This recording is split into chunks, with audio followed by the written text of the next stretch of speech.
ആയിക്കോട്ടെ എന്താ കേട്ടോ കാര്യം പറഞ്ഞിട്ട് പോയിക്കോളാം. ഒന്ന് പിടിച്ച് മാറ്റി. ഞാനൊരു കാര്യം പറയട്ടെ. പറയട്ടെ എന്താ കാര്യം എന്താണ്? അതെ സാറേ, ഞാൻ സാറിനെ ടിവിയിൽ മാത്രമേ കണ്ടിട്ടുള്ളൂ. അപ്പൊ നേരിട്ട് കണ്ടില്ലേ? പോയി എന്ത് പൂയ പറയണേ? ഒരു കാര്യം പറയാൻ വന്നതാണ് ഞാൻ.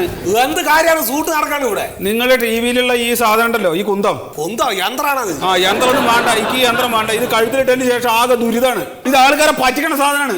എന്താ ഇയാൾ പറഞ്ഞത്? എന്റെ ഭാര്യയുടെ കെട്ടിത്താലി പണയം വെച്ചിട്ടാണ് ഞാനിതിന് 8000 രൂപ കൊടുത്തിട്ട് വാങ്ങിയത്. നിങ്ങൾക്ക് അറിയോ? അത്രേ ഉള്ളൂ. ആധാരം പണയം വെച്ചാണ് ഓരോരുത്തർ മേടിക്കണം. ഭാഗ്യവരെ അങ്ങനെയൊക്കെ തന്നെയാണ്. എനിക്ക് വേണ്ട, എനിക്ക് എന്റെ പൈസ തന്നാൽ മതി. പൈസ തന്നാൽ മതി. എവിടെ നിർത്തി തരണ ഞാൻ? ഇതേപോലത്തെ 100,000 വാങ്ങിയിട്ട് അവർക്ക് കാശ് കൊടുക്കണം ഞാൻ. അല്ലാണ്ട് പിന്നെ എന്താണ്? എന്താണ് ഇതേമാരത്തെ മണ്ടന്മാര് ഞങ്ങളുടെ ബിസിനസ്? അത് നോക്കി കണ്ട് വാങ്ങണം. അല്ലാണ്ട് എന്തെങ്കിലും ഒരു വാർത്ത കണ്ട് കേൾക്കുമ്പോൾ വാങ്ങി കഴുത്തിലിട്ട് നില ഒടിച്ചിട്ട് കാര്യമില്ല. പണിയെടുത്ത് ജീവിക്കും. എനിക്കെല്ലാം പൈസ കൊല്ലി ഞാൻ കൊണ്ടുപോകുന്നത്